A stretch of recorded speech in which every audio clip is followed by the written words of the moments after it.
Hello friends, कैसे हैं आप सभी। फटाफट जुड़ जाइए, जितने सारे लोग आ चुके हैं सारे लोगों को गुड इवनिंग। चलो सभी लोगों को हैप्पी अंबेडकर जयंती।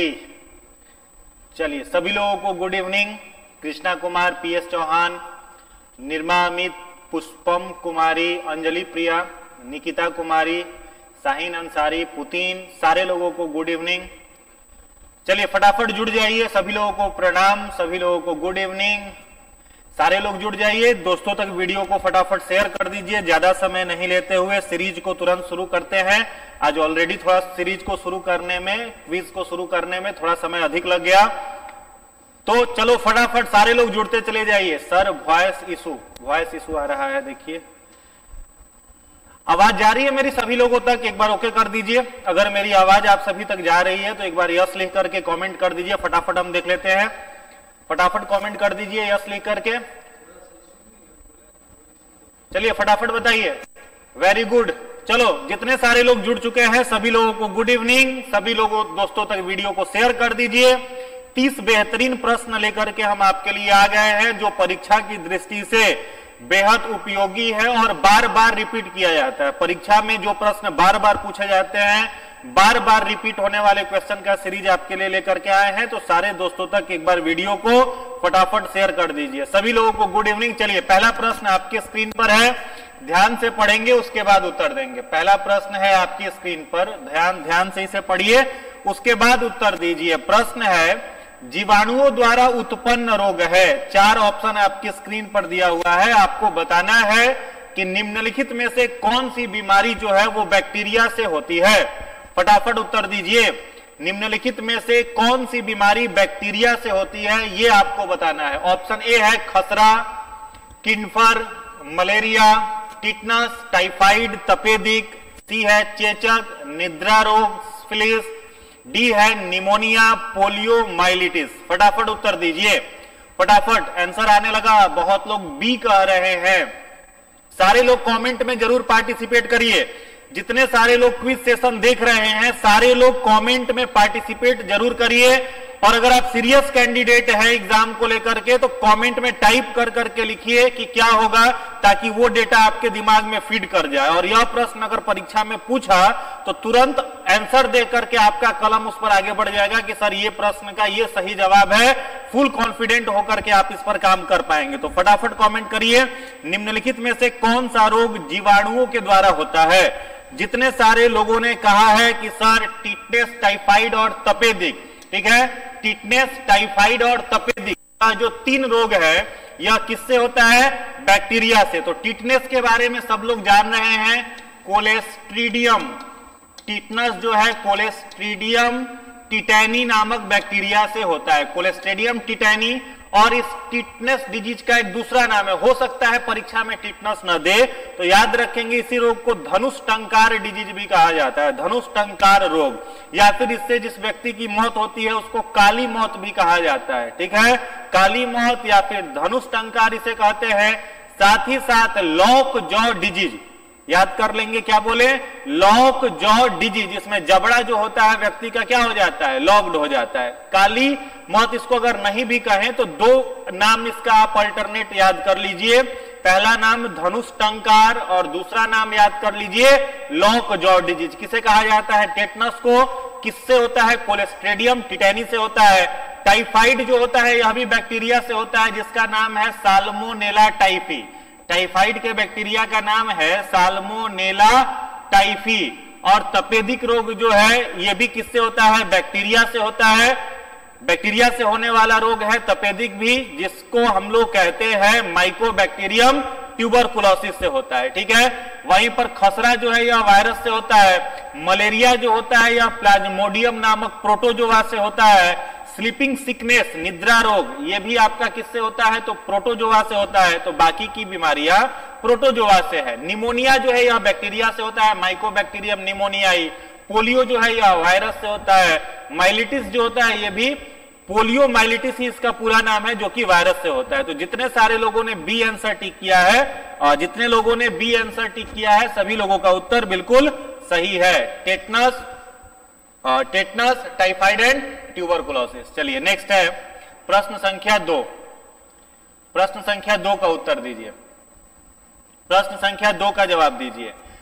प्रश्न है न्यूट्रीफाइंग, यहां पर म न होकर के न होगा, न्यूट्रीफाइंग, ठीक है, क्या होगा न, न्यूट्रीफाइंग जीवाणु, जिसे हम लोग न्यूट्रीफाइंग बैक्टीरिया भी कहते हैं। न्यूट्रीफाइंग बैक्टीरिया जो है वो क्या काम करता है? प्रोटीन पर काम करता है, स्टार्च पर क्रिया करता है, फैट पर क्रिया करता है, या फिर कार्बोहाइड्रेट पर? फटाफट बताइए, फटाफट उत्तर दीजिए, फटाफट उत्तर दीजिए।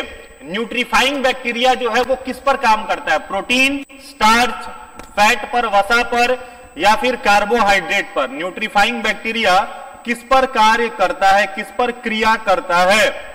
वेरी गुड, जवाब सही आने लगा, ए प्रोटीन। जितने सारे लोग ए प्रोटीन कह रहे हैं सभी लोगों का उत्तर बिल्कुल ही सही है। न्यूट्रीफाइंग बैक्टीरिया जो होता है वह किस पर अभी क्रिया करता है, किस पर क्रिया करता है? तो आंसर इसका क्या हो जाएगा? प्रोटीन। ध्यान से इसको याद कर लो, यह प्रश्न परीक्षा में बार बार रिपीट हुआ है। चलिए अगले प्रश्न पर आते हैं। प्रश्न संख्या 3, फटाफट उत्तर दीजिए। प्रश्न संख्या 3 का जवाब दीजिए।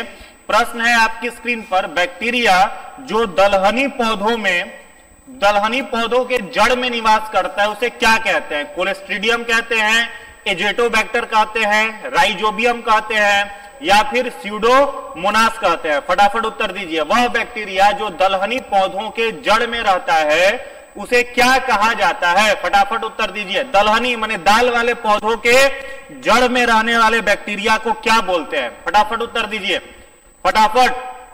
वेरी गुड, वेरी गुड, लगातार सही जवाब आने लगा, बिल्कुल सही है। जितने सारे लोग राइजोबियम कह रहे हैं सभी लोगों का उत्तर सही है। याद कर लो, यह प्रश्न कई बार पूछा है। इसको नाइट्रीफाइंग बैक्टीरिया भी कहते हैं। दाल वाले पौधों के कहां पर यह रहता है? तो जड़ में। जो भी दाल वाले पौधे हैं उसके जड़ में क्या रहता है? कौन सा बैक्टीरिया रहता है? राइजोबियम। खूब रट लीजिए, यह प्रश्न कई बार परीक्षा में आया है। चलिए अगले प्रश्न पर आइए। प्रश्न संख्या 4, प्रश्न संख्या 4, प्रश्न संख्या 4 है, नाइट्रोजन स्थिरीकरण करने वाले जीवाणुओं युक्त नोड्यूल्स पाए जाते हैं। नाइट्रोजन स्थिरीकरण करने वाले जीवाणु युक्त नोड्यूल्स पाए जाते हैं कहां पर? सरसों में, गेहूं में, चने में, या फिर कपास में? बहुत आसान क्वेश्चन है, बहुत आसान। पहला जो क्वेश्चन अभी आपने बनाया प्रश्न संख्या 2 उसी से मिलता जुलता है, प्रश्न संख्या 3 से मिलता जुलता है। उत्तर दीजिए।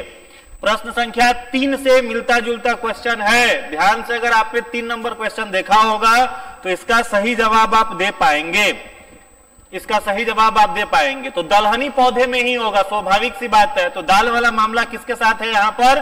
तो चने के साथ। तो जितने सारे लोगों ने ग्राम कहा है, चना कहा है, सभी लोगों का उत्तर सही है। लास्ट में पूछेंगे कि किनका कितना नंबर आया, तो फाइनल स्कोर आपको बताना है। चलिए, तो नाइट्रोजन स्थिरीकरण करने वाले बैक्टीरिया किसके नोड्यूल्स किसमें पाए जाते हैं? तो चने में पाए जाते हैं, ग्राम्स में पाए जाते हैं। चलिए अगला प्रश्न है प्रश्न संख्या 5, 5 का जवाब दीजिए।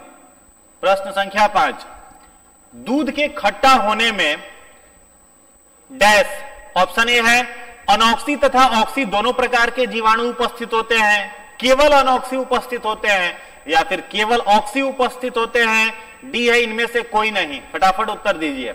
दूध के खट्टा होने में किस प्रकार के जीवाणु कार्य करते हैं? दूध के खट्टा होने में यानी दूध को खराब होने में किस प्रकार के जीवाणु जो होते हैं वो कार्य करते हैं? ऑक्सी अनॉक्सी दोनों, केवल अनॉक्सी, या केवल ऑक्सी? फटाफट उत्तर दीजिए, फटाफट उत्तर दीजिए। चलिए, वेरी गुड। जितने सारे लोगों ने कहा है कि सर इस प्रश्न का उत्तर ए होगा, सभी लोगों का जवाब सही है। वैसे बैक्टीरिया जो एनएरोबिक रेस्पिरेशन करते हैं, अनॉक्सी का मतलब जो ऑक्सीजन के एब्सेंट में श्वसन करता हो, ठीक है। तो दूध खट्टा हुआ तो कहीं ना कहीं वहां मामला ईस्ट का भी आता है, और सभी लोग जान रहे हैं कि ईस्ट जो है वह कैसा रेस्पिरेशन करता है? तो अवायवीय। ईस्ट कैसा करता है? अवायवीय, एनएरोबिक करता है, और वायवीय वाला भी मामला आता है, ठीक है। तो दूध को दही जमाने में एक और बैक्टीरिया काम करता है जिसका नाम है लैक्टोबैसिलस। तो इस प्रश्न का सही उत्तर क्या हो जाएगा? अनॉक्सी और ऑक्सी दोनों प्रकार के श्वसन करने वाले जीवाणु जो होते हैं इसमें कार्य करते हैं। चलिए अगले प्रश्न पर आइए। प्रश्न संख्या 6, प्रश्न संख्या 6 का उत्तर दीजिए। बोटुलिज्म एक बीमारी का नाम है, क्या होता है? चार ऑप्शन आपकी स्क्रीन पर है, उत्तर दीजिए। बोटुलिज्म एक बीमारी है, इसका क्या कार्य होता है? हाँ जी, ऑक्सी और एनॉक्सी, एनाएरोबिक और एरोबिक दोनों होगा। फटाफट उत्तर दीजिए, फटाफट बताइए। प्रश्न है बोटुलिज्म जो बीमारी है यह क्या होता है? फटाफट उत्तर दीजिए, आंसर दीजिए।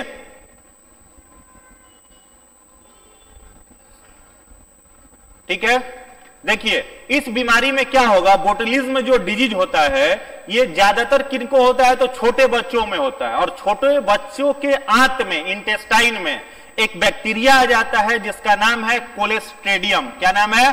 कोलेस्ट्रेडियम बोटुलिज्म। बोटुलिज्म, अगर पूछे कि बोटुलिज्म बीमारी जो है यह किस बैक्टीरिया से होती है तो क्या बोलिएगा? कोलेस्ट्रेडियम बोटुलिज्म से होता है क्या यह बीमारी होता है। ठीक है, बहुत सारे जो छोटे बच्चे होते हैं उनकी आदत होती है कि वो मिट्टी खा लेते हैं या फिर उस तरह का कार्य करते हैं, तो यह बैक्टीरिया उसके सहारे कहां चला जाता है? आंतों में प्रवेश कर जाता है, और आंतों में प्रवेश करके क्या करता है? तो रोग उत्पन्न करता है। तो इस प्रश्न का उत्तर क्या हो जाएगा? सी हो जाएगा। एक प्रकार का भोजन दूषण जो कोलेस्ट्रेडियम जीवाणु से होता है। तो जितने लोगों ने सी आंसर दिया है सभी लोगों का जवाब बिल्कुल ही सही है। चलिए अगले प्रश्न पर आइए। प्रश्न संख्या 7, कांच निम्न में से किसमें घुलनशील है, किसमें विलय हो जाता है? पहला ऑप्शन है HF, दूसरा है H2SO4, सी है HClO4, डी है C6H6। फटाफट बताइए, कांच जो है वो किसमें घुलनशील है? कांच किसमें घुलनशील है? आंसर दीजिए।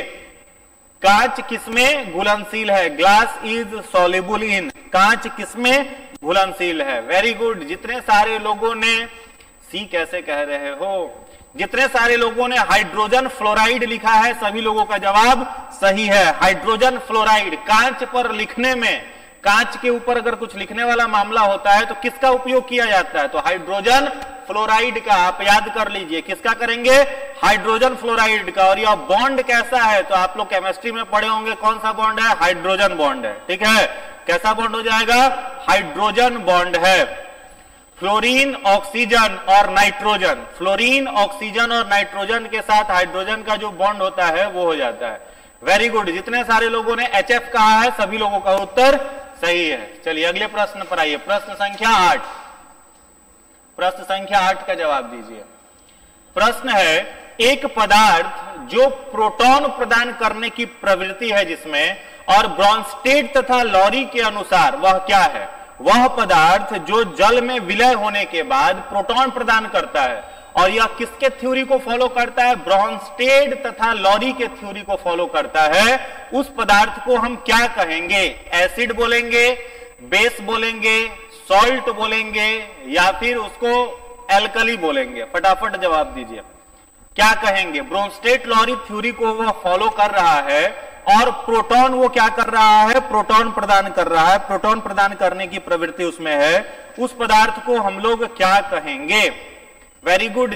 सी कैसे होगा? ए होगा ना। क्या होगा आंसर? इस प्रश्न का सही जवाब क्या हो जाएगा? एसिड। आप सभी लोग जान रहे हैं एसिड को जब हम लोग एक्वस करते हैं तो वो क्या देता है? तो H+ आयन देता है। H+, और प्लस का मतलब क्या होता है जी? प्रोटॉन। प्लस का मतलब क्या हो गया? प्रोटॉन हो गया। प्रोटॉन प्रदान करने की प्रवृत्ति है। वहीं पर जो क्षार होता है, बेस होता है, वो क्या देता है? तो OH- देता है। ठीक है, तो यहां पर किसकी बात हो रही थी? यहां पर बात हो रही थी प्रोटॉन प्रदान करने की क्षमता। यह भी प्रश्न को थोड़ा सा अगर घुमा दे, प्रश्न आपसे पूछे कि अम्ल को जब जल में डालते हैं तो H+ आयन वह प्रदान करता है। ठीक है, या किस थ्योरी के अनुसार है, या किस थ्योरी को फॉलो करता है? तो क्या कहेंगे? ब्रॉन्स्टेड तथा लॉरी थ्योरी को यह क्या करता है? फॉलो करता है। चलिए अगले प्रश्न पर आइए। प्रश्न संख्या 9, प्रश्न संख्या 9 का जवाब दीजिए। प्रश्न संख्या 9, फटाफट उत्तर दीजिए। हाँ बिल्कुल, केमिस्ट्री का भी क्लास हो जाएगा। फटाफट उत्तर दीजिए। जितने सारे लोग जुड़े हुए हैं सारे लोग कमेंट सेशन में भाग लीजिए। फटाफट कमेंट सेशन में भाग लीजिए। ब्रॉन्स्टेड लॉरी थ्योरी बिल्कुल सही है। फटाफट। Thank you Shrilata Kumari sir, आप बहुत अच्छा पढ़ाते हैं। थैंक यू, आपका धन्यवाद। चलिए फटाफट उत्तर दीजिए। कॉस्टिक सोडा जो है किससे अभिक्रिया करने के बाद हाइड्रोजन देने वाला तत्व है? सिल्वर के साथ, आयरन के साथ, मैग्नीशियम के साथ या जिंक के साथ? फटाफट बताइए। या जिंक के साथ? किसी और को फॉलो करके आप आंसर दे रहे हैं तो गलत हो जाएगा। ध्यान से जीत दीजिए, ध्यान से उत्तर दीजिए। कॉस्टिक सोडा जो है वो किससे अभिक्रिया करने के बाद हाइड्रोजन देने वाला तत्व है? फटाफट बताइए। वेरी गुड, जितने सारे लोग जिंक कह रहे हैं सभी लोगों का उत्तर सही है। जिंक जितने लोग कह रहे हैं सभी लोगों का जवाब बिल्कुल ही सही है, जिंक के साथ। चलिए अगले प्रश्न पर आइए, प्रश्न संख्या 10। वायु में कौन सी गैस नहीं होती है? वायु में कौन सी नोबल गैस नहीं होती? एक नोबल गैस का आपको नाम बताना है जो वायु में नहीं होता है, ठीक है? ऑप्शन ए है हीलियम, बी है नियॉन, सी है आर्गन, डी है रेडॉन। फटाफट उत्तर दीजिए, फटाफट बताइए। वायु में कौन सी नोबल गैस नहीं है? वायु में कौन सी नोबल गैस नहीं है? लगातार आंसर आने लगा। कुछ लोग डी कह रहे हैं रेडॉन, कुछ लोग बी भी कह रहे हैं नियॉन। फटाफट बताइए, वायु में कौन सी नोबल गैस, कौन सी इनर्ट गैस है जो वायु के अंदर नहीं है? बिल्कुल सही जवाब है, आने लगा डी रेडॉन। जितने सारे लोग रेडॉन कह रहे हैं सभी लोगों का उत्तर सही है। चलिए एक प्रश्न है मेरा आपके लिए, ध्यान से बताइएगा। एरोप्लेन जो होता है, वायुयान, उसके टायर में और इलेक्ट्रिक बल्ब में भी, मरकरी बल्ब नहीं कह रहे हैं, इलेक्ट्रिक बल्ब, ठीक है? तो इलेक्ट्रिक बल्ब में साथ ही साथ एरोप्लेन के टायर में कौन सी गैस भरी हुई रहती है? ऑप्शन आपके स्क्रीन पर यही 4 है, ठीक है? हीलियम है, आर्गन है, नियॉन है और रेडॉन। आपको बताना है एरोप्लेन के टायर में और इलेक्ट्रिक बल्ब में कौन सी गैस भरी हुई रहती है? बताइए, फटाफट बताइए। वेरी गुड, बहुत सही जवाब है। फटाफट सारे लोग कमेंट करके लिखिए, एरोप्लेन के टायर में तथा इलेक्ट्रिक बल्ब में कौन सी गैस जो होती है वो भरी हुई रहती है? फटाफट बताइए। Very good, helium. कौन सी गैस? हीलियम, हीलियम, ठीक है? कौन सी गैस हो जाएगी? हीलियम गैस भरी जाती है। एरोप्लेन के टायर में कौन सी गैस हो जाएगी?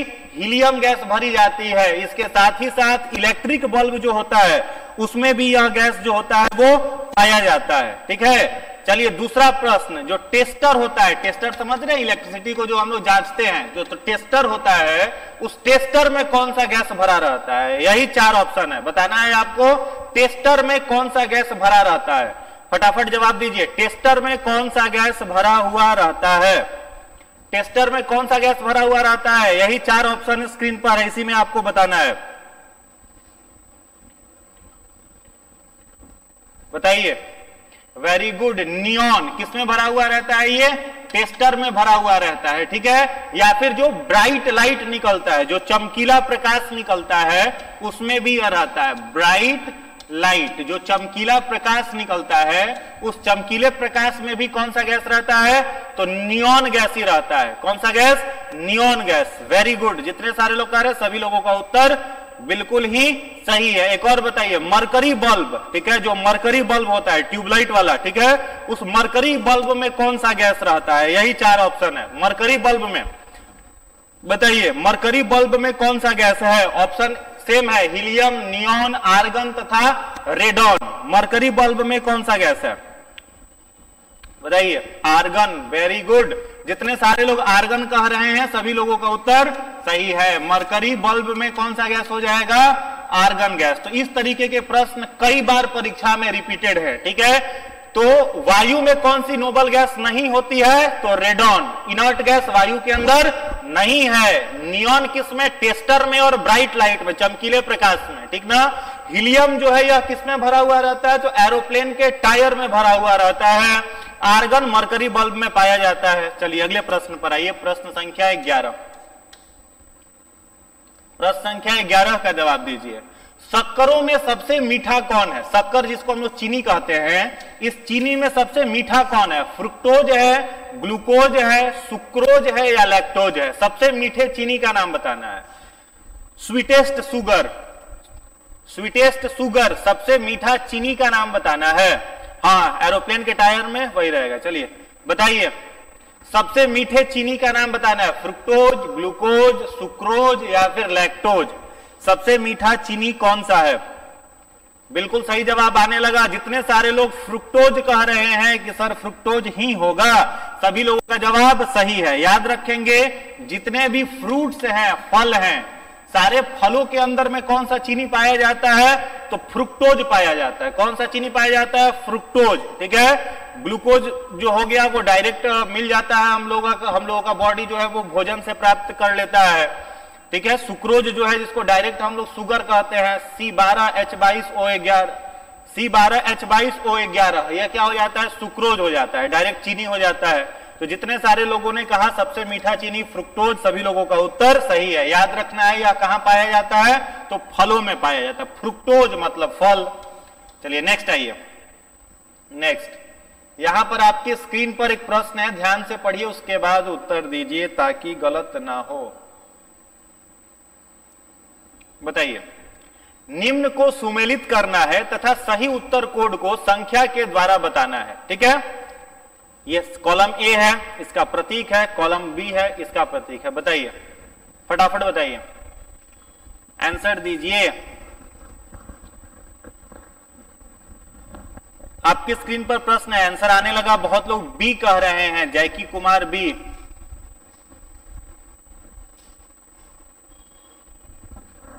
प्रिया कुमारी कह रही है 30 क्वेश्चन को 50 कर देते।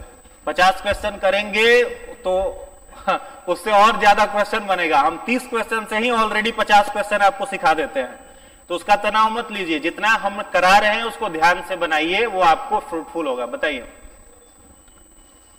फटाफट बताइए। प्रश्न संख्या 12 का उत्तर दीजिए।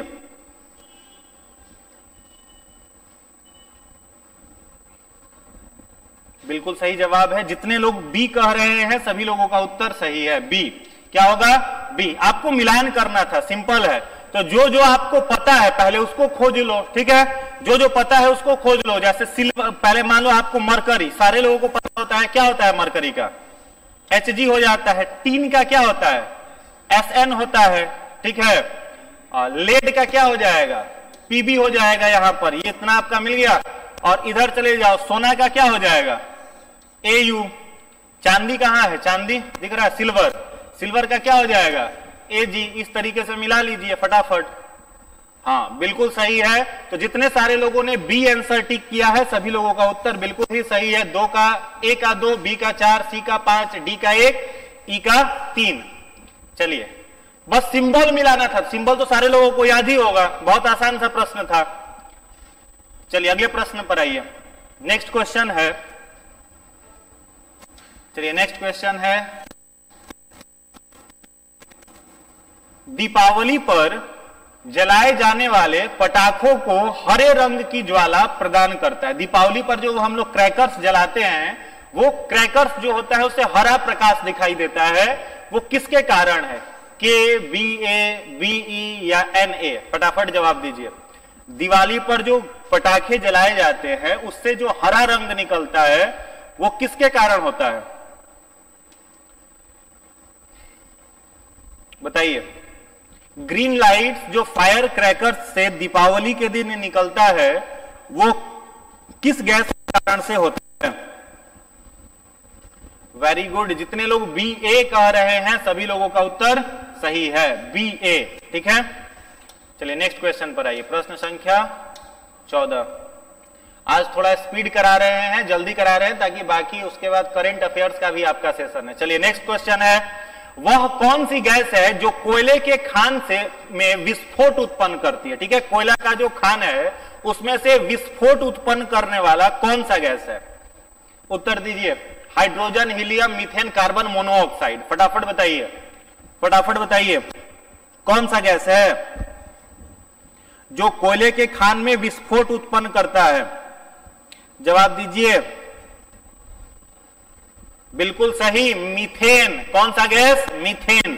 ठीक है, कौन सा गैस कोयले के खादान में विस्फोट पैदा करता है? मीथेन। ठीक है, यह गैस को हम लोग बायोगैस भी कहते हैं। कौन सा गैस कहते हैं? बायोगैस भी कहते हैं। और यह प्रश्न कई बार परीक्षा में पूछा है। चलिए एक और प्रश्न है, मानव के शरीर में हमारा जो रक्त है, मनुष्य का जो ब्लड होता है उस ब्लड में सबसे अधिक घुलनशील कौन सा गैस है? मनुष्य के रक्त में सबसे अधिक घुलनशील कौन सा गैस है? ऑप्शन यही 4 है, आपको बताइए, फटाफट बताइए। मानव के रक्त में सबसे अधिक घुलनशील कौन सा गैस है? मानव रक्त में सबसे अधिक घुलनशील कौन सा गैस है? फटाफट बताइए। ऑक्सीजन नहीं है, कार्बन डाइऑक्साइड भी नहीं है, क्या होगा? Carbon monoxide. क्या होगा? Carbon monoxide. याद कर लीजिए, सर्वाधिक घुलनशील, सर्वाधिक घुलनशील मानव का जो रक्त है उसमें ऑक्सीजन और कार्बन डाइऑक्साइड से भी जल्दी तेजी में यह गैस घुलता है, कार्बन मोनोऑक्साइड। और यह कार्बन मोनोऑक्साइड कैसा गैस होता है? तो जहरीला गैस होता है। पैदा कब होगा? तो जब हम लोग किसी फ्यूल को, किसी ईंधन को ऑक्सीजन के एब्सेंस में जलाएं, तो ऑक्सीजन के प्रेजेंट में जला तो पूर्ण दहन, जिसको हम लोग कहते हैं कंप्लीट कंबसन, बाई प्रोडक्ट निकलेगा एनर्जी, वाटर और कार्बन डाइऑक्साइड। और इनकम्प्लीट कंबसन होगा, जिसको अपूर्ण दहन कहते हैं। तो अपूर्ण दहन में एनर्जी भी निकलता है और कार्बन डाइऑक्साइड के स्थान पर क्या निकलता है? Carbon monoxide. और यह जहरीला गैस है। ठंड के दिनों में कई बार आप न्यूज़पेपर में पढ़ते होंगे कि गांव वगैरह में बहुत सारे लोग होते हैं जिन्हें ठंड में लाइट की तो व्यवस्था है नहीं, तो लोग क्या करते हैं? बोरसी जला के सोते हैं। बोरसी सारे लोग समझ रहे होंगे, अगर ग्रामीण परिवेश से होंगे तो। एक मिट्टी का बर्तन लिया, उसमें उपला, लकड़ी ये सब डाल करके जला दिए ताकि रूम का टेम्परेचर जो हो वो बढ़ जाए और गर्मी जो हो वो लगे। तो ठंड के दिनों में ऐसे सोए। अब तो रूम ठंडा के दिन में सब लोग क्या करता है? पूरा पैक करके सोता है। अब उसमें कोई व्यक्ति मान लो सोया हुआ है, कोई बूढ़े बुजुर्ग है वो सोए हुए हैं, रात में क्या होगा? मध्य रात्रि के समय कैसा समय आ सकता है, अगर आपका रूम छोटा है, कि रूम में जो सफिशिएंट ऑक्सीजन है वो तो खत्म हो गया, कुछ ऑक्सीजन बोरसी को जलाने में खत्म हो गया, कुछ ऑक्सीजन को जो सोया हुआ है वो खींच रहा है। तो रूम में जब केवल कार्बन डाइऑक्साइड प्रेजेंट रहता है तो वहां पर उस बोरसी का क्या होने लगता है? इनकम्प्लीट कंबसन होने लगता है। और इनकम्प्लीट कंबसन के कारण बनने लगता है कार्बन मोनोऑक्साइड। और जो व्यक्ति सोया हुआ है वो क्या टानने लगा? कार्बन मोनोऑक्साइड खींचने लगा। और कार्बन मोनोऑक्साइड घिसते घिसते पता चला कि उसके पूरे रक्त में कार्बन मोनोऑक्साइड तेजी से घुल गया और रात में सोए सोए ही उसका विकेट गिर गया। ठीक है, तो अगले दिन सब लोग क्या कहता है कि उसको ठंडा मार दिया। मित्र, ठंडा नहीं मारता उसको, कार्बन मोनोऑक्साइड इतना टान लेता है कि बेचारा चला जाता है। समझ में आया? तो याद कर लीजिए, यह प्रश्न कई बार पूछा है, तो कंफ्यूजन में लोग ऑक्सीजन और कार्बन डाइऑक्साइड बताते हैं। आंसर क्या होगा? Carbon monoxide. यह रक्त में सर्वाधिक घुलनशील गैस है। चलिए अगले प्रश्न पर आइए। चलिए अगला प्रश्न है, नौसादर का सूत्र क्या है? नौसादर जो होता है उसका सूत्र क्या है? नौसादर का सूत्र क्या है? बताइए, फटाफट बताइए। नौसादर जो होता है इसका फॉर्मूला क्या होता है? नौसादर का सूत्र क्या है? फॉर्मूला क्या होता है नौसादर का? फटाफट जवाब दीजिए।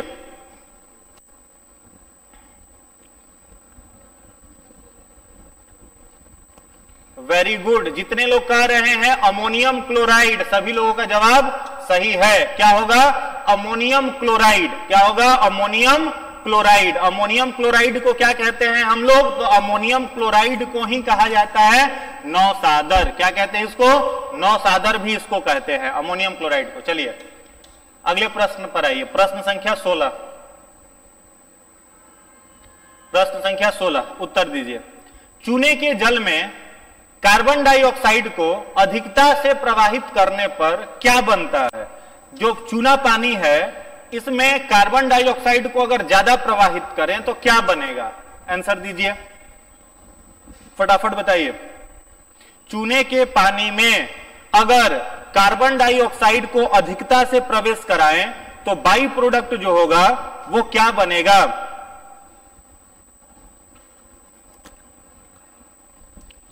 बताइए। Very good. जितने लोग कह रहे हैं कैल्शियम बाइकार्बोनेट, सभी लोगों का उत्तर सही है। कैल्शियम बाइकार्बोनेट बनेगा कब? जब चूने के पानी में लाइमस्टोन का वाटर हो, उसमें कार्बन डाइऑक्साइड को जब प्रवेश कराएंगे तो क्या बनेगा? Calcium bicarbonate. बिल्कुल सही जवाब है। चलिए अगले प्रश्न पर आइए। प्रश्न संख्या, चलिए नेक्स्ट क्वेश्चन है 17। फटाफट बताइए। दूध या किसी अन्य तरल पदार्थ को यदि 65 डिग्री सेल्सियस पर गर्म किया जाए, और गर्म करके तुरंत ठंडा कर दिया जाए तो यह प्रक्रिया क्या कहलाती है? बताइए।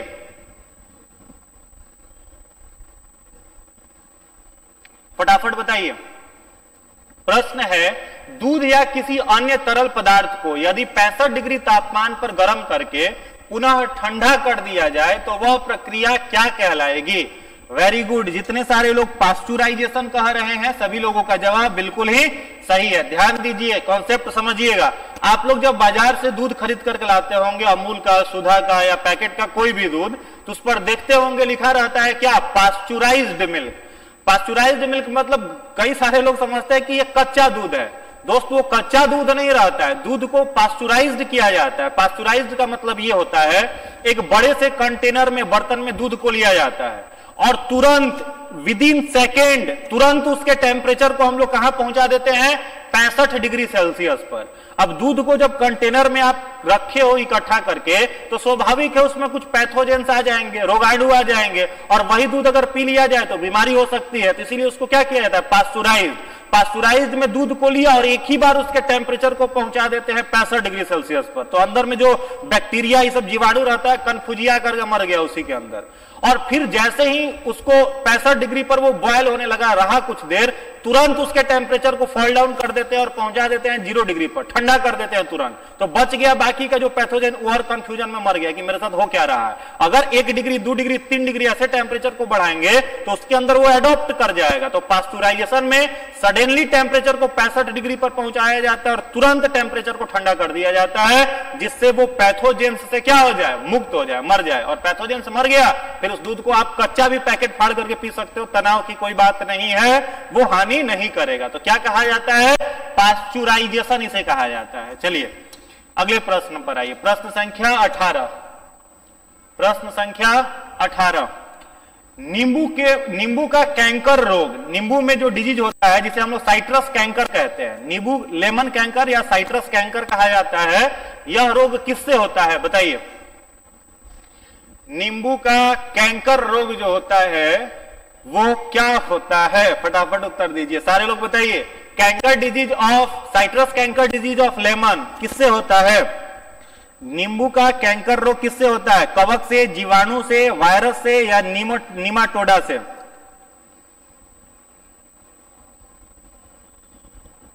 वाह, वेरी गुड। जितने सारे लोग जीवाणु कह रहे हैं सभी लोगों का उत्तर सही है। कौन सा जीवाणु? जैंथोमोनास। कौन सा जीवाणु? जैंथोमोनास। नाम लिख लीजिए, जैंथोमोनास साइट्री। कौन सा जीवाणु? जैंथोमोनास साइट्री। जैंथोमोनास साइट्री से क्या होता है? नींबू का कैंकर, साइट्रस कैंकर। ठीक है, तो हो सकता है कई जगह पर लेमन के जगह पर क्या लिख देता है? साइट्रस। लेमन कैंकर या फिर साइट्रस कैंकर जो रोग होता है वो जैंथोमोनास साइट्री से होता है। चलिए जीवाणु। नेक्स्ट प्रश्न पर आइए। अगला प्रश्न है प्रश्न संख्या 19। प्रश्न संख्या 19। सभी जीवधारियों के नष्ट होने की क्रिया को क्या कहते हैं? सभी जीवधारियों के नष्ट होने की क्रिया को क्या कहा जाता है? अगर सभी जीवधारी जो हो वो, सर पीडीएफ क्यों नहीं डालते हैं? चला जाएगा पीडीएफ, टेलीग्राम पर आप ऐड रहिएगा, वहां पीडीएफ चला जाएगा। बताइए। चलिए नेक्स्ट क्वेश्चन का आंसर दीजिए। सभी जीवधारियों के नष्ट होने की प्रक्रिया को क्या कहा जाता है? वेरी गुड, स्टेरिलाइजेशन सही जवाब है। जितने सारे लोग स्टेरिलाइजेशन कह रहे हैं सभी का जवाब बिल्कुल सही है। ठीक है, प्रश्न क्या है? जीवधारियों के नष्ट होने की क्रिया। जीवधारियों के नष्ट होने की क्रिया 5 बार पढ़िए ताकि याद हो जाए। परीक्षा में देखिए तुरंत टिक मारिए। ठीक है, क्या बोला जाता है? स्टेरिलाइजेशन। अगले प्रश्न पर आइए। चलिए प्रश्न संख्या 20। बहुत अच्छा प्रश्न है, ध्यान से बनाइए। जीवाणु मतलब बैक्टीरिया में क्रोमोजोम की संख्या कितनी होती है? बैक्टीरिया में क्रोमोजोम की संख्या आपसे पूछा जा रहा है। बताइए, बैक्टीरिया में क्रोमोजोम की संख्या कितनी होती है? Numbers of chromosome in bacteria. फटाफट जवाब दीजिए, सारे लोग पार्टिसिपेट करिए ताकि प्रश्न को आप सीख सकें। फटाफट बताइए। बैक्टीरिया जो होता है उसमें गुणसूत्रों की संख्या, numbers of chromosomes in bacteria. Very good, जितने सारे लोग कह रहे हैं एक, सभी लोगों का उत्तर सही है। बैक्टीरिया में क्रोमोसोम की संख्या कितना होगा? एक। चलिए एक मेरा प्रश्न आपसे है जो परीक्षा में कई बार पूछा है, ठीक है। चिंपैंजी में क्रोमोसोम की संख्या बताइए। एक दो याद करो। जैसे मनुष्य में क्रोमोसोम कितना है? 23 या 46 हम लोग लिखते हैं, 46 है। वैसे ही चिंपैंजी जो होता है उसमें क्रोमोसोम की संख्या कितनी होती है बताइए। चिंपैंजी में क्रोमोसोम की संख्या कितनी होती है? चिंपैंजी में क्रोमोसोम की संख्या बताना है। बिल्कुल सही जवाब है। जितने सारे लोग 48 कह रहे हैं, याद रखोगे ये मनुष्य में है। हम लोगों अब इस पर रिसर्च जारी ही है, ठीक है। बहुत सारे चिंपैंजी जो कि हम लोगों का स्पेशली पूर्वज था जिसका नाम था क्रो-मैग्नन एप, उसके बाद के भी अभी जो चिंपैंजी है उस पर 48 क्रोमोसोम ही है, ठीक है। उसमें 48 क्रोमोसोम, ये शोध का विषय है। हम लोगों से ज्यादा क्रोमोसोम रखे हुए हैं। मनुष्य में 46, चिंपैंजी में कितना? 48, और बैक्टीरिया में कितना? 1 क्रोमोसोम होता है। चलिए नेक्स्ट, निम्न में से कौन सा स्वपोषी होता है? 4 ऑप्शन आपकी स्क्रीन पर है। आपको बताना है कि ऑटोट्रॉफिक कौन सा होता है। प्रोटोजोआ, शैवाल, कवक या विषाणु? प्रोटोजोआ, शैवाल, कवक या विषाणु? बताइए फटाफट। हाँ, मानुष में 46, मनुष्य में 46, चिंपैंजी में 48, सही है। चलिए बताइए, प्रश्न है निम्न में से स्वपोषी, स्वपोषी का मतलब जो अपना खाना खुद से बनाए, किसी की सहायता न लें, जो अपना भोजन खुद से बनाए, किसी की सहायता न लें, उन्हें क्या कहा जाता है? स्वपोषी कहा जाता है। तो स्वपोषी आपको चुनना है, इसमें से स्वपोषी चुनना है। बिल्कुल सही जवाब है। जितने सारे लोग कह रहे हैं सर लाइकेन होगा, एल्गी होगा, सभी लोगों का जवाब सही है। क्या होगा? एल्गी। ध्यान से देखिए, शैवाल जो होता है एल्गी, यह क्या है जी? प्लांट है। एल्गी क्या होता है? प्लांट होता है। प्लांट जब आप पढ़े होंगे या फिर यूट्यूब पर वीडियो है मेरा, वो आप देख सकते हैं। थैलोफाइटा, ब्रायोफाइटा, टेरिडोफाइटा, जिम्नोस्पर्म और एंजियोस्पर्म। इसमें से जो पहला ग्रुप है जिसको हम लोग thallophyta, thallus body shape organism कहते हैं, उसी में आता है प्लांट। और इसके पास क्या होता है? क्लोरोफिल होता है। और क्लोरोफिल की उपस्थिति के कारण यह अपना भोजन खुद से बनाता है। विषाणु तो होगा नहीं, ये होस्ट बॉडी में जाने के बाद बेचारा लिविंग होता है। प्रोटोजोआ भी नहीं होगा, कवक भी नहीं होगा। चलिए एक प्रश्न मेरा आपसे है, अगर आपसे कोई पूछ दे, और परीक्षा में पूछता ही है, 4 ऑप्शन दे देगा और 4 ऑप्शन दे करके पूछेगा कि बताइए निम्नलिखित में से कौन सा रोग प्रोटोजोआ से होता है, और खूब प्रश्न पूछता है, प्रोटोजोआ से होने वाले सारे रोग का नाम बताइए। तो एक ट्रिक है, याद कर लो। प्रश्न पूछता है पे, काम, सोप। यह ट्रिक अगर याद रहेगा तो सारा बन जाएगा। देखिए, पे से क्या होगा? पेचिस। पे से क्या हो जाएगा? पेचिस। का से क्या हो जाएगा? काला जार। का से जार। म से क्या हो जाएगा? मलेरिया। म से मलेरिया। म से मलेरिया। सो से क्या हो जाएगा? सोने की बीमारी। सोने की बीमारी। सोने की बीमारी का मतलब नींद आना, स्लीपिंग सिकनेस जिसे कहते हैं, स्लीपिंग सिकनेस, सोने की बीमारी। और प से क्या हो जाता है? पायरिया। पायरिया। दांत में, मसूड़ों में होता है, ब्लड आता है, उसके नजदीक बैठते, एक ही बार बैठिएगा उसका मुंह इतना गंदा बदबू देता है, भाग जाइएगा। तो ये बीमारियां किससे होती हैं? प्रोटोजोआ से। प से, पे से पेचिस, का से कालाजार, म से मलेरिया, सो से सोने की बीमारी और प से पायरिया। ठीक है, ये सब किससे होता है? प्रोटोजोआ से होता है। चलिए समझ गए? हाँ, सोने की बीमारी तो यहां पकड़ के रखा ही है सभी को, नींद तो खूब आ रहा होगा, समझ रहे हैं हम। चलिए, कवक से, अगर कवक से पूछे, देखिए जितना भी खाद खुजली वाला बीमारी है, इचिंग प्रॉब्लम है, सब किससे है? कवक से है। वायरस से केवल एक ही इचिंग प्रॉब्लम है, वायरस जो होता है उससे इचिंग प्रॉब्लम केवल एक ही है। हाँ, बिल्कुल सही जवाब है। हर्पीज को छोड़ के, याद रखेंगे, किसको छोड़ के? हर्पीज। हर्पीज है वो किससे होता है? वायरस से होता है। ये भी खुजली वाला रोग है, सोर स्किन हो जाता है, ड्राई इचिंग होता है, उसको कहते हैं हर्पीज। तो हर्पीज किससे होता है? विषाणु से, वायरस से। और इसको छोड़ दीजिए तो बाकी जितना भी खाद खुजली वाला बीमारी है सब किससे होता है? तो खाद खुजली वाला बीमारी जितना भी है वो सब किससे होता है? कवक से होता है। चलिए अगले प्रश्न पर आइए। नेक्स्ट है, शैवाल रिक्सिया मार्केंसिया से भिन्न है। शैवाल जो है वो रिक्सिया तथा मार्केंसिया से अलग होता है। क्यों? थैलवाइड शरीर के कारण, बहुकोशिकीय शरीर के कारण, बहुकोशिकीय जननांगों के कारण, कोशिकाओं में पाइरिनॉइड के कारण, या फिर ऑप्शन ई। फटाफट बताइए, फटाफट उत्तर दीजिए। हाँ फटाफट बताइए। पुतिन जी कह रहे हैं खाद खुजली जालिम लोशन। हाँ पूरा एक्सपीरियंस लिए हैं पुतिन जी। चलिए बताइए। प्रश्न है, शैवाल रिक्सिया तथा मार्केंसिया से कैसे अलग है?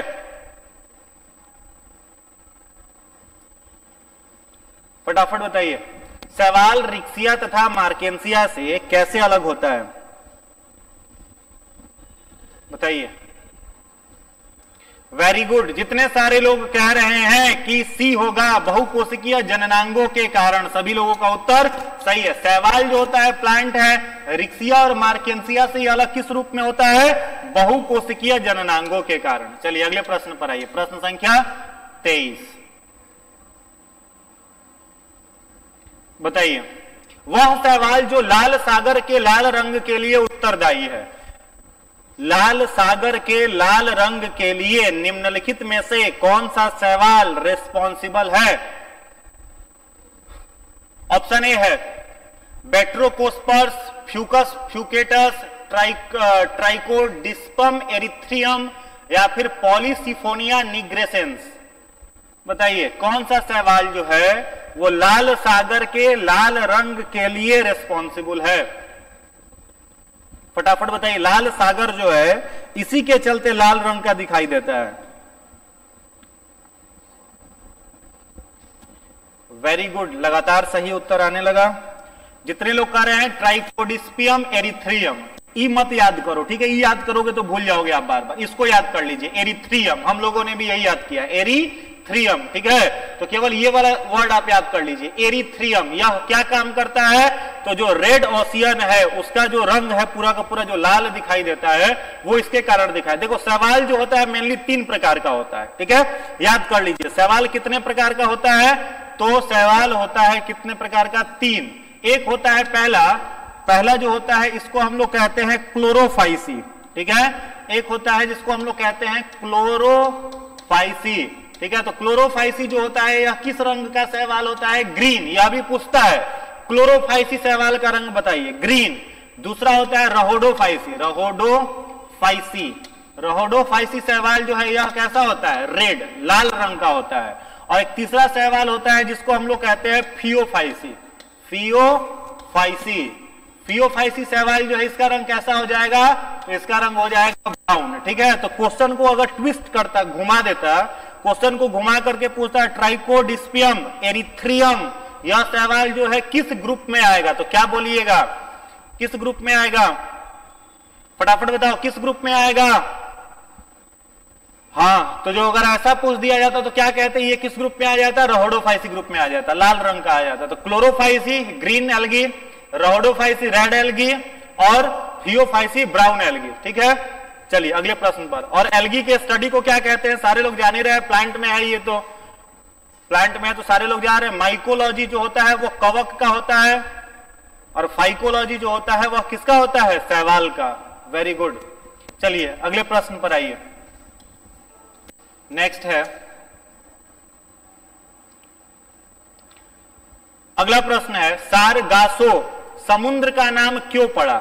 सारगासो एक समुद्र का नाम है, यह नाम क्यों पड़ा? यह पूछा हुआ प्रश्न है, बताइए फटाफट बताइए। सारगासो जो है समुद्र का नाम क्यों पड़ा?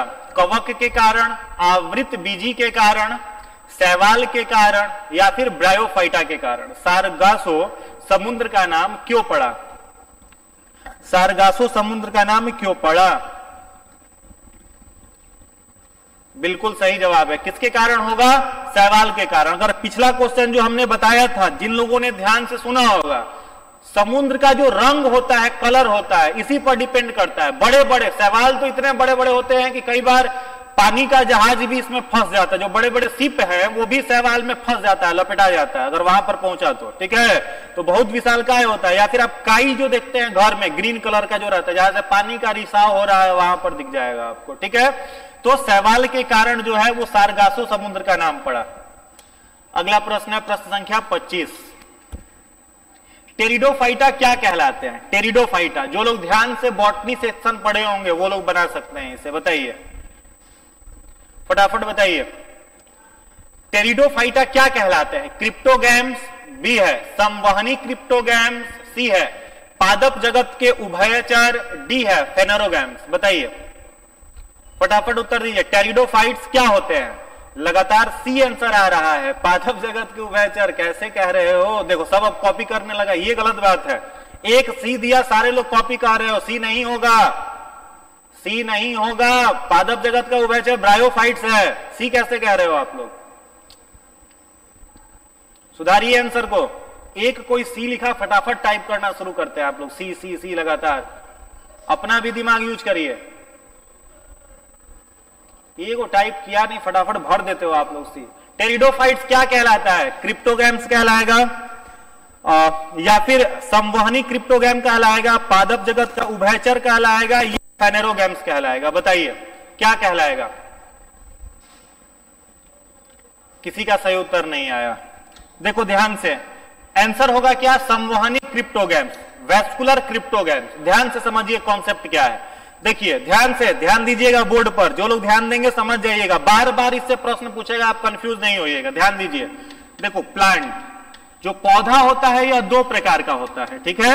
एक होता है क्रिप्टोगैम्स, हिंदी इंग्लिश नाम एक ही है, क्रिप्टोगैम्स।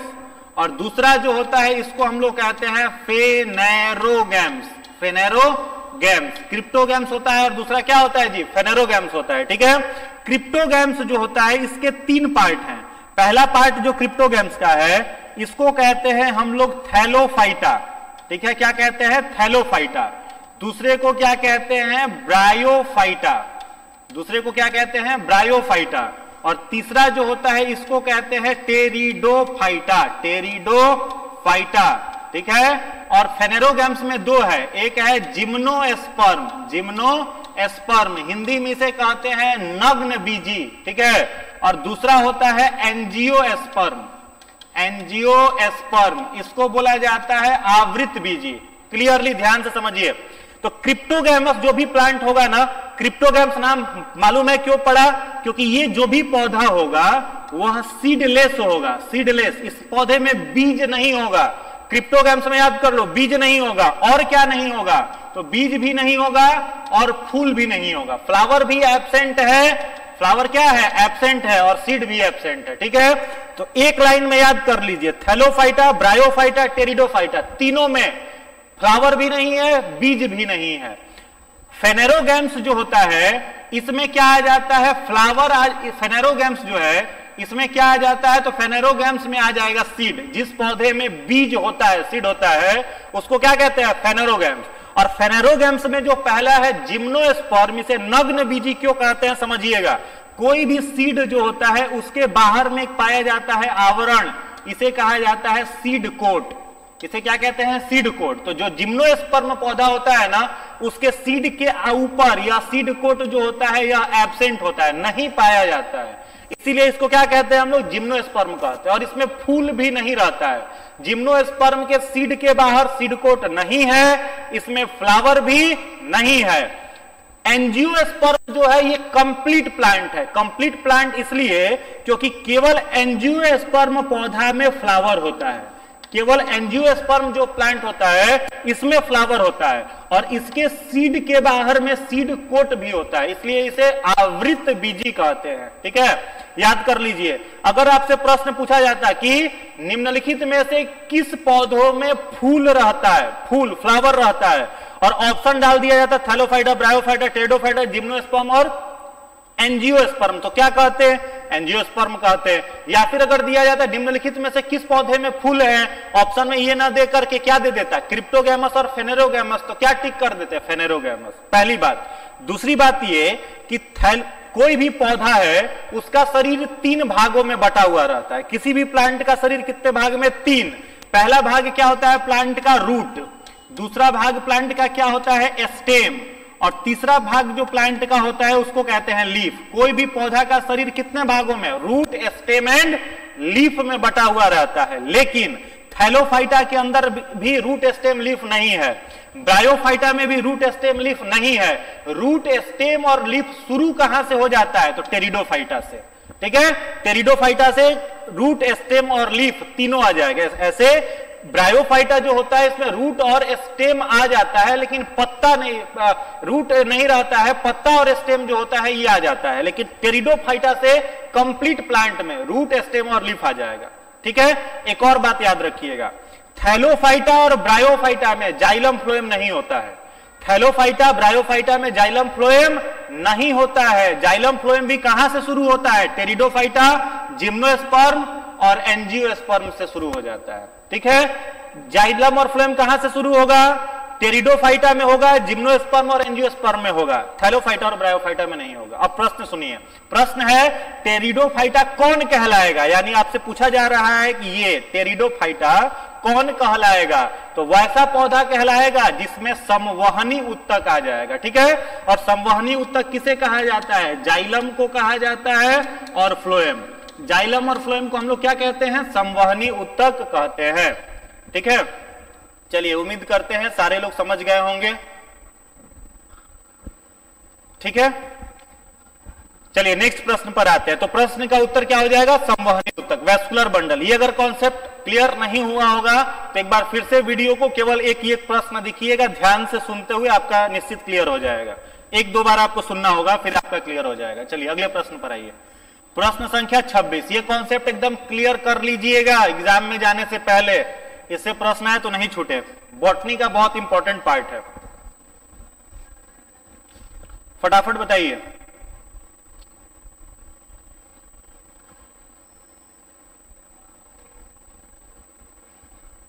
प्रश्न है, किसमें बीज नहीं होता है? घास में, पाइनस में, फर्न में या आम में? फटाफट बताइए, किसमें बीज नहीं होता है? घास में, पाइनस में, फर्न में या फिर आम में? बीज नहीं होता है पूछा जा रहा है, ध्यान से बताइएगा। तो बीज नहीं होता है, इसका मतलब वो प्लांट किसका होना चाहिए? क्रिप्टोगैम्स का होना चाहिए। ठीक है, थैलोफाइटा, ब्रायोफाइटा या टेरिडोफाइटा का पौधा होगा तभी बीज नहीं होगा। हाँ बिल्कुल सही जवाब है, समझ गए आप लोग। आंसर क्या हो जाएगा? फर्न। ठीक है, क्या हो जाएगा? फर्न जो हो है इसका आंसर हो जाएगा। फर्न में क्या नहीं होता? बीज नहीं बनता है। और यह किसमें आ जाएगा? किसमें आ जाएगा? क्रिप्टोगैम्स में, क्रिप्टोगैम्स में। चलिए अगले प्रश्न पर आइए, प्रश्न संख्या 27। प्रश्न है, ध्यान से पढ़िए फिर उत्तर दीजिए। प्रश्न है, आप किसी ऐसे पौधे को जो बीज तो उत्पन्न करता है किंतु फूल नहीं उत्पन्न करता है, किस समूह में रखेंगे? ध्यान से बनाओ, अभी बताए हैं बीज रहेगा, बीज के ऊपर बीज आवरण नहीं रहेगा। बताइए, बीज रहेगा लेकिन बीज के ऊपर आवरण नहीं रहेगा। बताइए, बीज होगा लेकिन फूल नहीं होगा। अभी समझाएं, फेनेरोगैम्स का वो प्लांट है, फेनेरोगैम्स का प्लांट है। अब सही उत्तर आ जाना चाहिए, फटाफट बताइए। बीज होगा लेकिन फ्लावर नहीं होगा, उस पौधे को किसमें आप रखोगे? वेरी गुड, जितने लोग जिम्नोस्पर्म कह रहे हैं सभी लोगों का उत्तर सही है, अनावृत बीजी जिम्नोस्पर्म। ठीक है, समझ गए आप लोग, क्या होगा? जिम्नोस्पर्म। देखो स्पर्मा जो होता है ना, इस स्पर्मा का मतलब ही होता है सीड। स्पर्मा वर्ड का क्या, बायोलॉजी एक इतना आसान सब्जेक्ट है, वर्ड को अगर तोड़ना सीख गए सारा बायो सीख जाओगे। स्पर्मा का मतलब क्या होता है? सीड। और जिम्नो का मतलब क्या होता है? नेक्ड। ठीक है, नेक्ड, नंगा बीज। अगर ये कोई बीज है, इसके ऊपर बीज आवरण नहीं है, तो ये बन गया क्या? जिम्नोस्पर्म। और जिम्नोस्पर्म में बीज तो हो जाएगा लेकिन क्या नहीं रहेगा? फ्लावर नहीं रहेगा। फ्लावर केवल एक में, किसमें फ्लावर होगा? केवल एक में। किस एक में? एंजियोस्पर्म। याद कर लो, एंजियोस्पर्म इकलौता पौधा है जिसमें कंप्लीट बीज रहेगा और कंप्लीट फ्लावर जो होगा वो बनेगा, केवल एक में। अगले प्रश्न पर आइए, प्रश्न संख्या 28। पुष्पीय पौधों को किसमें रखा गया है? क्रिप्टोगैम्स में, फेनेरोगैम्स में, ब्रायोफाइट्स में या टेरिडोफाइट्स में? चलिए ध्यान से बताइए, ध्यान से, अभी आप समझ गए होंगे। बताइए। सर आपसे एक रिक्वेस्ट है कि लास्ट टाइम में इंग्लिश पे मत बताइएगा, हिंदी में लिखिएगा, तभी प्रॉब्लम नहीं हो प्लीज। अच्छा ठीक है, हम ध्यान रखेंगे, आगे से हिंदी में भी बताएंगे। चलिए फटाफट बताइए, क्रिप्टोगैम्स, फेनेरोगैम्स, ब्रायोफाइट्स या फिर टेरिडोफाइट्स? पुष्पीय पौधों को किस में रखा गया है बताइए। हाँ बिल्कुल सही जवाब है फेनेरोगैम्स। जितने सारे लोगों ने फेनेरोगैम्स कहा है सभी लोगों का उत्तर सही है, इसी में पुष्पीय पौधे। और फेनेरोगैम्स में पूछ देता किस में, तो फेनेरोगैम्स में याद रखिएगा एंजियोस्पर्म। किसमें, एंजियोस्पर्म। एंजियोस्पर्म को हिंदी में हम लोग क्या कहते हैं, आवृत बीजी। आवृत बीजी, ठीक है, याद रखिएगा। चलिए अगला प्रश्न है, प्रश्न संख्या 29। बरगद का वृक्ष क्या होता है बताइए। आवृत बीजी होता है, अनावृत बीजी होता है, टेरिडोफाइट होता है या फियोफाइट्स होता है। बरगद का बीज क्या होता है, बरगद का वृक्ष क्या होता है बताइए, फटाफट बताइए। बरगद का जो वृक्ष होता है, पेड़ होता है, वो क्या होता है। बरगद का पेड़ क्या होता है बताइए। बिल्कुल सही जवाब है। जितने सारे लोग आवृत बीजी कह रहे हैं सभी लोगों का उत्तर सही है। आंसर क्या हो जाएगा, आवृत बीजी। आवृत बीजी समझ गए, आवृत बीजी मतलब जिसके ऊपर में क्या होगा, बीज के ऊपर बीज आवरण होगा और फूल होगा, ठीक है। चलिए अगले प्रश्न पर आइए, आज का अंतिम क्वेश्चन है, ध्यान से बनाइएगा। चलिए प्रश्न है, सबसे बड़े पुष्प का नाम बताना है आपको। सबसे बड़े पुष्प का नाम, सबसे बड़े पुष्प का नाम, सबसे बड़ा फूल। ऑप्शन ए है क्रिसेंथियम, बी है रेफ्लेक्सिया, सी है सर्पिलाकार, जी है जिंसिया। सबसे बड़े पुष्प का नाम, लास्ट क्वेश्चन है, सब लोग अच्छे से बनाइए। सबसे बड़े फूल का नाम बताना है आपको, लार्जेस्ट फ्लावर। बिल्कुल सही जवाब आने लगा। ये प्रश्न हमने पहले भी कराया था, क्या हो जाएगा, रेफ्लेक्सिया। रेफ्लेक्सिया जो है ये क्या है, सबसे बड़ा फ्लावर है, सबसे बड़ा फूल है। फटाफट अब कमेंट करके बताओ आपका कितना नंबर आज के 30 प्रश्न में आया। और अगर इंफॉर्मेशन अच्छा लगा हो, प्रश्न अच्छे लगे हो, सेशन में मजा आया हो, तो सारे लोगों से रिक्वेस्ट है लाइक जरूर कर दीजिएगा और दोस्तों तक निश्चित शेयर कर दीजिएगा, ताकि ज्यादा से ज्यादा लोग इसका लाभ उठा सके और अच्छे अच्छे प्रश्न लाने के लिए हम लोग भी इससे मोटिवेट होते हैं। याद रखना है, दोस्तों का हेल्प करने से आपका स्कोर घटता नहीं है, बढ़ता है।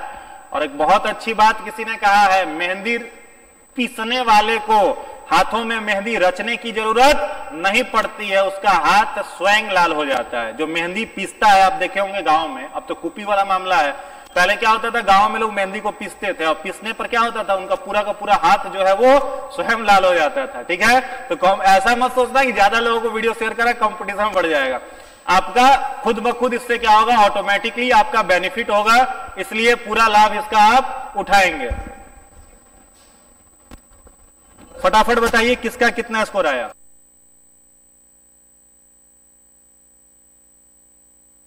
फटाफट कमेंट करिए जी सर, फटाफट। हाँ, तो सारे लोगों से रिक्वेस्ट है एक बार लाइक जरूर कर दीजिएगा और जो भी इंफॉर्मेशन अच्छा लगा हो तो खूब मन से पढ़िए, खूब जम करके पढ़िए। लास्ट टाइम है परीक्षा का, परीक्षा अब नजदीक आ चुका है और भी बहुत सारी वैकेंसियां आएंगी, तो तनाव रहित होकर के एकदम माइंड से टेंशन को दूर करिए। तनाव में आप जब रहिएगा ना, तो तनाव में रहने के बाद इफिशियंसी जो होती है वो शरीर की कम हो जाती है, ब्रेन की इफिशियंसी कम हो जाती है। तो एक और चीज आप फॉलो कर सकते हैं, अगर चाहते हैं कि माइंड की ग्रेविटी बढ़े, तो माइंड की ग्रेविटी बढ़ाना चाहते हैं तो सबसे पहला काम आप तो ये कर लो, सुबह में जगना सीख लो। सुबह में जगना सीख लो, बहुत गुड हैबिट है। जो लोग अर्ली इन द मॉर्निंग जगते हैं और अर्ली इन द मॉर्निंग जग करके खुले वायु में जाकर के पूरा प्राणायाम करते हैं, उनके लंग्स में ऑक्सीजन जब पूरा भरता है तो माइंड को भी ऑक्सीजन मिलता है, और माइंड में जब ऑक्सीजन का कंसंट्रेशन पूरा हाई रहेगा तो ऑटोमेटिकली आपका आईक्यू, जो लोग कहते हैं, जो विद्यार्थी कहते हैं कि सर पढ़ते तो रात में हैं लेकिन सुबह के समय में चीजें याद नहीं रहती है, उन लोगों को कहेंगे कि सुबह में जगना शुरू करिए। सुबह में जगिए और जग करके रनिंग भी करिए, शरीर से पूरा स्वेटिंग होगा।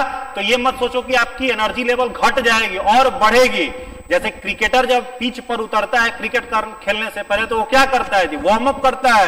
तो वार्म अप करता है, इसका मतलब ये थोड़ी होता है कि वो अपना एनर्जी लूज कर रहा है, खेल नहीं पाएगा, उसका स्टेमिना जो है और बढ़ जाता है। तो सुबह में एक्सरसाइज करिए, खूब प्राणायाम करिए, जम करके ब्रीदिंग करिए, ताकि माइंड की ग्रेविटी, अभी रूम में बैठ करके आप नहीं कर सकते हो, रूम तो स्टूडेंट लोगों का कई बार ऐसा हाल होता है कि रूम में बैठ करके पता चला अनुलोम विलोम कर रहा है, नाक बंद करके खींच रहा है हवा, एगो मच्छर घुस गया। अब मच्छर घुस गया तो अंदर फेफड़ा में जाएगा, कूदकेगा, छटपटाएगा, पता चला 10-12 को बीमारी पकड़ लिया। तो रूम में नहीं करना है, खुले वायु में, साफ सुथरे एयर में, स्वच्छ वायु में पहुंचिए और डीप ब्रीदिंग करिए। ऑटोमेटिक माइंड की जो ग्रेविटी होगी वो बढ़ेगी और निश्चित रूप से आपका स्कोर जो होगा वो बढ़ेगा। ठीक है, तो पूरा ऊर्जावान रहिए, खूब मन लगा करके पढ़ते रहिए, निश्चित रूप से आप सभी का रिजल्ट होगा। बहुत बहुत शुभकामना, बहुत बहुत मंगल कामना, धन्यवाद।